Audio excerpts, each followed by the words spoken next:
आप सभी को मेरा नमस्कार। स्वागत है आपका अपने चैनल सुनहरी कहानियाँ में। आज की कहानी है चंदा, जिसके लेखक जयशंकर प्रसाद जी हैं। मेरा आपसे विनम्र निवेदन है, यदि आपको मेरी सुनाई हुई कहानियाँ पसंद आती हैं तो कृपया कहानी को लाइक और चैनल को सब्सक्राइब करिएगा। आइए सुनते हैं कहानी चंदा। चैत्र कृष्णाष्टमी का चंद्रमा अपना उज्जवल प्रकाश चंद्र प्रभा के निर्मल जल पर डाल रहा है। गिरी श्रेणी के तरवर अपने रंग को छोड़कर ध्वलित हो रहे हैं। कल नादिनी समीर के संग धीरे धीरे बह रही है।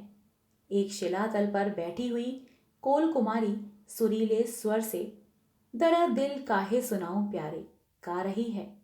गीत अधूरा ही है कि अकस्मात एक कोल युवक धीर पथ संचालन करता हुआ उस रमणी के सम्मुख आकर खड़ा हो गया। उसे देखते ही रमणी की हृदय तंत्री बज उठी। रमणी बाह्य स्वर भूलकर आंतरिक स्वर से सुमधुर संगीत गाने लगी और उठकर खड़ी हो गई। प्रणय के वेग को सहन न करके वर्षा वारिपूरिता स्रोतस्विनी के समान कोल कुमार के कंधकूल से रमणी ने आलिंगन किया। दोनों उसी शिला पर बैठ गए और निर्निमेष सजल नेत्रों से परस्पर अवलोकन करने लगे। युवती ने कहा, तुम कैसे आए? युवक, जैसे तुमने बुलाया। युवती हंसकर, हमने तुम्हें कब बुलाया और क्यों बुलाया? युवक, गाकर बुलाया और दर्द सुनाने के लिए। युवती दीर्घ निश्वास लेकर, कैसे क्या करूं? पिता ने तो उसी से विवाह करना निश्चय किया है। युवक उत्तेजना से खड़ा होकर, तो जो कहो मैं करने के लिए प्रस्तुत हूं। युवती चंद्र प्रभा की ओर दिखाकर, बस यही शरण है। युवक, तो हमारे लिए कौन दूसरा स्थान है? युवती, मैं तो प्रस्तुत हूं। युवक, हम तुम्हारे पहले। युवती ने कहा, तो चलो। युवक ने मेघ गर्जन स्वर से कहा, चलो। दोनों हाथ में हाथ मिलाकर पहाड़ी से उतरने लगे। दोनों उतरकर चंद्र प्रभा के तट पर आए और एक शिला पर खड़े हो गए। तब युवती ने कहा, अब विदा। युवक ने कहा, किससे? मैं तो तुम्हारे साथ जब तक सृष्टि रहेगी तब तक रहूंगा। इतने में ही शाल वृक्ष के नीचे एक छाया दिखाई पड़ी और वह इन्हीं दोनों की ओर आती हुई दिखाई देने लगी। दोनों ने चकित होकर देखा कि एक कोल खड़ा है। उसने गंभीर स्वर से युवती से पूछा, चंदा, तू यहां क्यों आई? युवती, तुम पूछने वाले कौन हो? आगंतुक युवक, मैं तुम्हारा भावी पति रामू हूं। युवती, मैं तुमसे ब्याह ना करूंगी। आगंतुक युवक, फिर किससे तुम्हारा ब्याह होगा? युवती ने पहले के आए हुए युवक की ओर इंगित करके कहा, इन्हीं से। आगंतुक युवक से अब रहा न गया। घूमकर पूछा, क्यों हीरा, तुम ब्याह करोगे? हीरा बोला, तो इसमें तुम्हारा क्या तात्पर्य है? रामू बोला, तुम्हें इससे अलग हो जाना चाहिए। हीरा बोला, क्यों? तुम कौन होते हो? रामू बोला, हमारा इससे संबंध पक्का हो चुका है। हीरा बोला, पर जिससे संबंध होने वाला है वह सहमत ना हो तब? रामू, क्यों चंदा, क्या कहती हो? चंदा, मैं तुमसे ब्याह ना करूंगी। रामू, तो हीरा से भी तुम ब्याह नहीं कर सकती? चंदा, क्यों? रामू, हीरा से अब हमारा तुम्हारा फैसला हो जाना चाहिए, क्योंकि एक म्यान में दो तलवारें नहीं रह सकती। इतना कहकर हीरा के ऊपर झपट कर उसने अचानक छुरे से वार किया। हीरा यद्यपि सचेत हो रहा था, पर उसको संभलने में विलंब हुआ। इससे घाव लग गया और वह वक्ष थाम कर बैठ गया। इतने में चंदा जोर से क्रंदन कर उठी। साथ ही एक वृद्ध भील आता हुआ दिखाई पड़ा। युवती मुंह ढांप कर रो रही है और युवक रक्ताक्त छुरा लिए घृणा की दृष्टि से खड़े हुए हीरा की ओर देख रहा है। विमल चंद्रिका में चित्र की तरह वे दिखाई दे रहे हैं। वृद्ध को जब चंदा ने देखा तो और वेग से रोने लगी। उस दृश्य को देखते ही वृद्ध कोलपति सब बात समझ गया और रामू के समीप जाकर छुरा उसके हाथ से ले लिया और आज्ञा के स्वर में कहा, तुम दोनों हीरा को उठाकर नदी के समीप ले चलो। इतना कहकर वृद्ध उन सबों के साथ आकर नदी तट पर जल के समीप खड़ा हो गया। रामू और चंदा दोनों ने मिलकर उसके घाव को धोया और हीरा के मुंह पर छींटा दिया, जिससे उसकी मूर्छा दूर हुई। अब वृद्ध ने सब बातें हीरा से पूछी। पूछ लेने पर रामू से कहा, क्यों, यह सब ठीक है? रामू ने कहा, सब सत्य है। वृद्ध बोला, तो तुम अब चंदा के योग्य नहीं हो और यह छुरा भी जिसे हमने तुम्हें दिया था तुम्हारे योग्य नहीं है। तुम शीघ्र ही हमारे जंगल से चले जाओ, नहीं तो तुम्हारा हाल महाराज से कह देंगे और उसका क्या परिणाम होगा सो तुम स्वयं समझ सकते हो। हीरा की ओर देखकर बोला, बेटा, तुम्हारा घाव शीघ्र अच्छा हो जाएगा, घबराना नहीं, चंदा तुम्हारी ही होगी। यह सुनकर चंदा और हीरा का मुख प्रसन्नता से चमकने लगा, पर हीरा ने लेटे ही लेटे हाथ जोड़कर कहा, पिता, एक बात कहनी है, यदि आपकी आज्ञा हो। वृद्ध बोला, हम समझ गए बेटा, रामू विश्वासघाती है। हीरा बोला, नहीं पिता, अब वह ऐसा कार्य नहीं करेगा, आप क्षमा करेंगे, मैं ऐसी आशा करता हूं। वृद्ध बोला, जैसी तुम्हारी इच्छा। कुछ दिन के बाद जब हीरा अच्छी प्रकार से आरोग्य हो गया, तब उसका ब्याह चंदा से हो गया। रामू भी उस उत्सव में सम्मिलित हुआ, पर उसका बदन मलिन और चिंतापूर्ण था। वृद्ध कुछ ही काल में अपना पद हीरा को सौंप स्वर्ग को सिधारा। हीरा और चंदा सुख से विमल चांदनी में बैठकर पहाड़ी झरनों का कलनादमय आनंद संगीत सुनते थे। अंशुमाली अपनी तीक्ष्ण किरणों से वन्य देश को परितापित कर रहे हैं। मृग सिंह एक स्थान पर बैठकर छाया सुख में अपने बैर भाव को भूलकर औंघ रहे हैं। चंद्रप्रभा के तट पर पहाड़ी की एक गुहा में, जहाँ की छतनार पेड़ों की छाया उष्ण वायु को भी शीतल कर देती है, हीरा और चंदा बैठे हैं। हृदय के अनंत विकास से उनका मुख प्रफुल्लित दिखाई पड़ता है। उनके वस्त्र के लिए वृक्षगण वलकल देते हैं, भोजन के लिए प्याज मेवा इत्यादि, जंगली सुस्वादु फल, शीतल स्वच्छंद पवन, निवास के लिए गिरि गुहा, प्राकृतिक झरनों का शीतल जल उनके सब अभावों को दूर करता है और सबल तथा स्वच्छंद बनाने में ये सब सहायता देते हैं। उन्हें किसी की अपेक्षा नहीं पड़ती।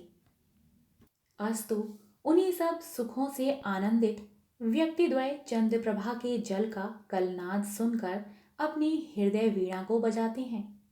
चंदा, प्रिय, आज उदासीन क्यों हो? हीरा, नहीं तो मैं यह सोच रहा हूं कि इस वन में राजा आने वाले हैं।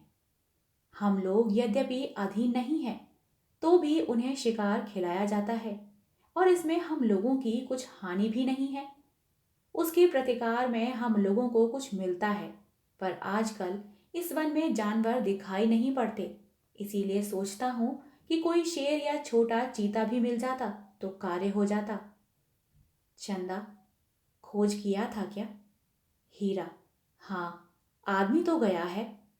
इतने में एक कोल दौड़ता हुआ आया और कहा, राजा आ गए हैं और तहखाने में बैठे हैं। एक तेंदुआ भी दिखाई दिया है।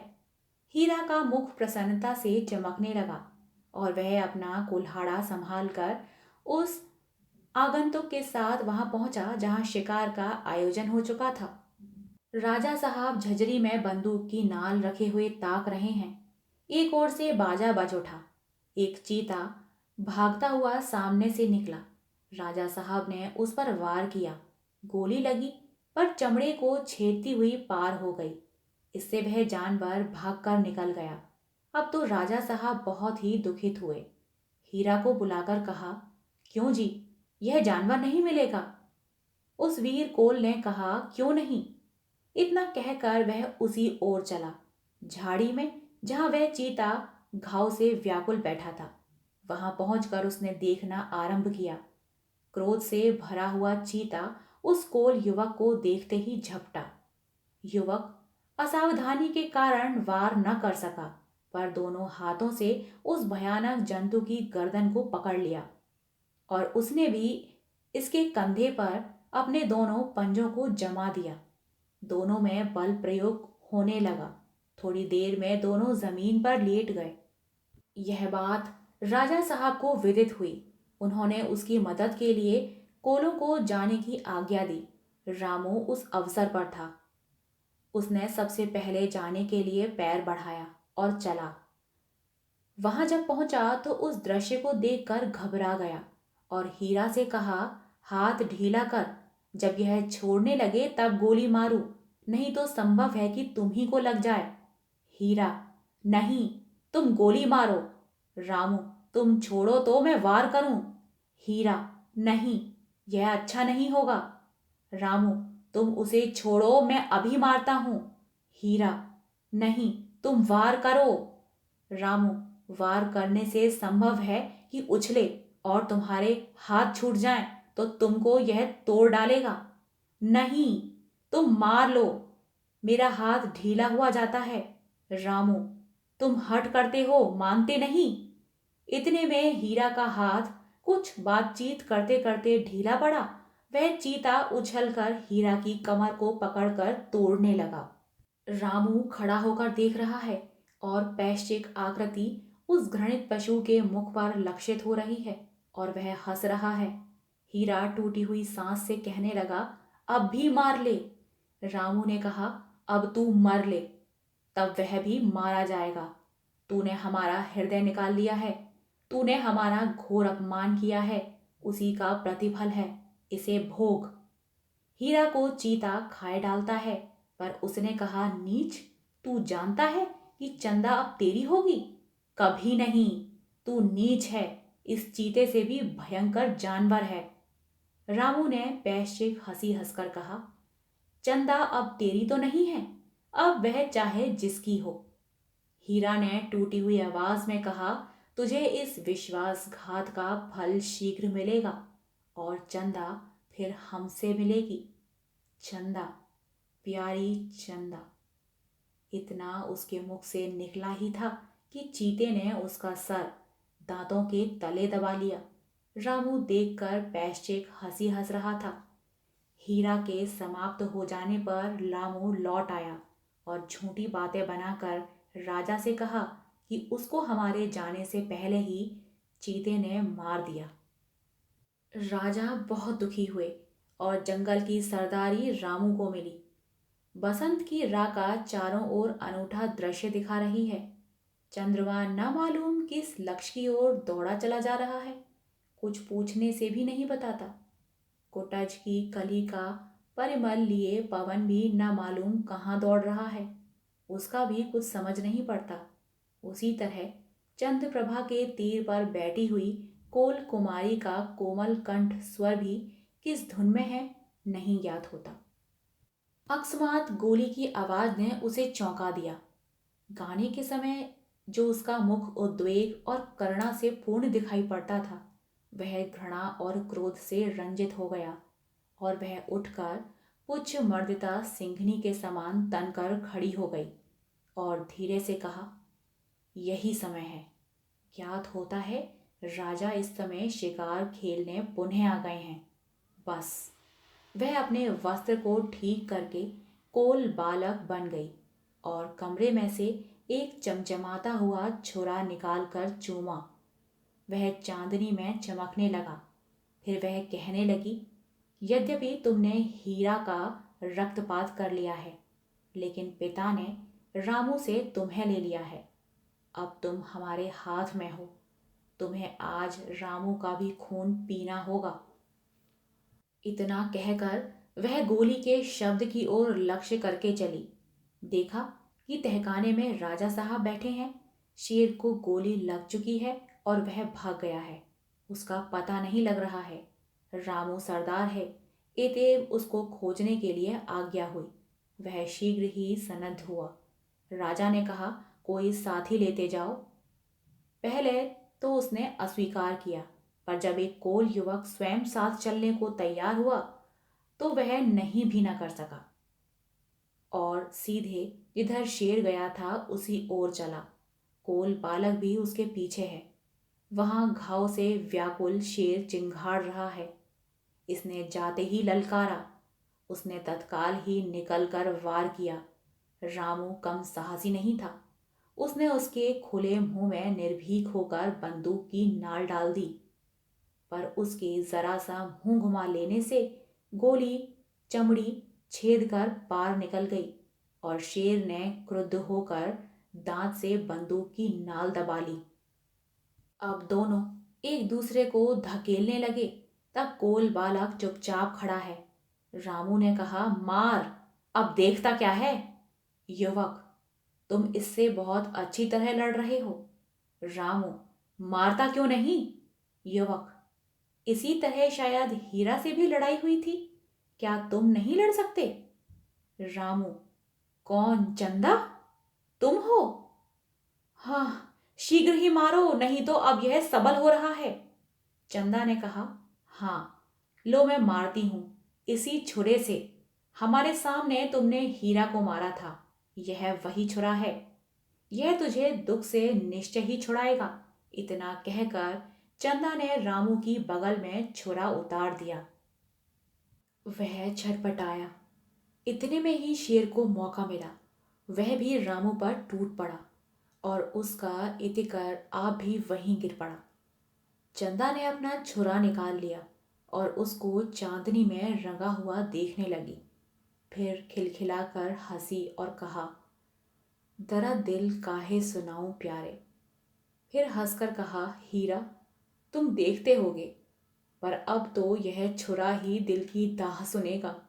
इतना कहकर अपनी छाती में उसे भोंक लिया और उसी जगह गिर गई और कहने लगी, हीरा, हम तुमसे तुमसे मिले ही। चंद्रमा अपने मंद प्रकाश में यह सब देख रहा था। आप सुन रहे थे कहानी चंदा। आशा करती हूँ आपको ये कहानी पसंद आई हो। कहानी पसंद आई हो तो कृपया कहानी को लाइक और चैनल को सब्सक्राइब करिएगा। मिलते हैं एक नई कहानी के साथ, तब तक के लिए धन्यवाद।